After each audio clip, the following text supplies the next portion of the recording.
Castlevania 4! My bad. Super Castlevania 4 is a goddamn masterpiece.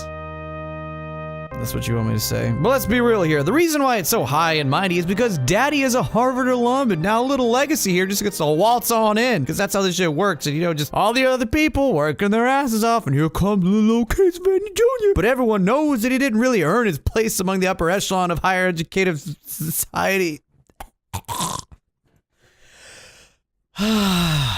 Yeah. That's the kind of review this is gonna be.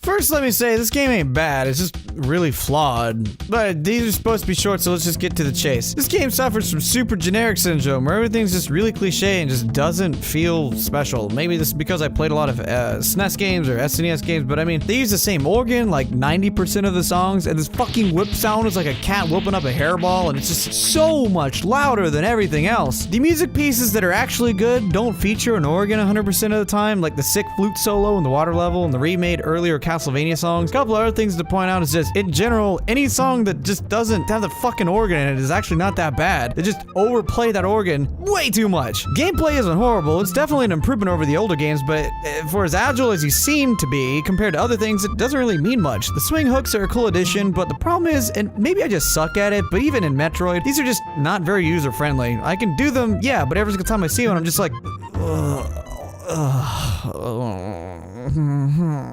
There are some cool palette choices here and there, and some of the backgrounds are pretty cool, so it's not all bad. Aesthetically, they did some cool things, like make some of the stuff in the background move to make the level seem more alive, or give a sense of depth where you are. Where it falls short is the freaking huge-ass Simon Belmont and every fucking thing that isn't part of the background. This is what I call SNES enlargement disfiguration, a fancy term for, hey, we can make shit more detailed now, so let's just enlarge everything for the fuck of it. Another good example of this is Mega Man 7, where everything was larger and it just doesn't help anything, other than, you know, to make things bigger.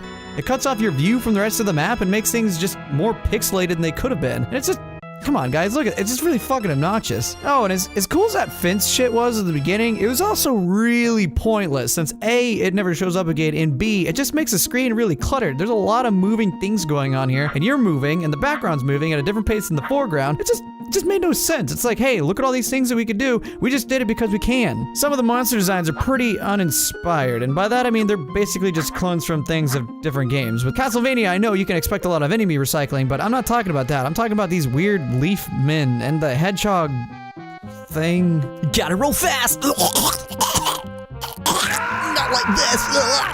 It was cool seeing Slogger and Gaibin make their debut at the end. Speaking of bosses, they're really fucking dumb. Like, my god, this is such a huge waste of time. Just wail on them until they die. That's it.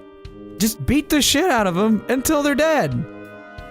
That's all you gotta do. Now later this changes, but fuck, I mean like 90% of the bosses that you fight, you just find a corner and just beat the shit out of them. Can't believe this. You know, I absolutely hate it when games make enemies move outside of the realm of the player's movements. Now, no.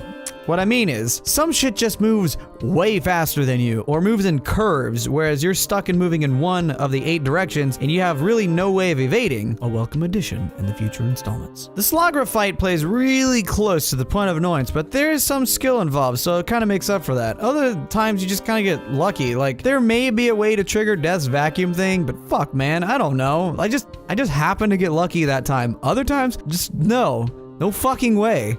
No. I mean, look at this shit. Like, what do you even? Like, what do you do? You just, no. All in all, the game ain't bad, but it sure as hell isn't crazy good. I try to play games with someone not from 2017, and even still, this game's just really lackluster. Between its presentation, the music and sound direction, its overall boss delivery, fucking mummy on top of a clock tower, do we even know why this is here? And lastly, that whip sound, Jesus Christ! I give this game 4.5 out of 10 nipples. Sorry, Cheryl, we're just gonna have to cut one of them off. Nintendo made me do this.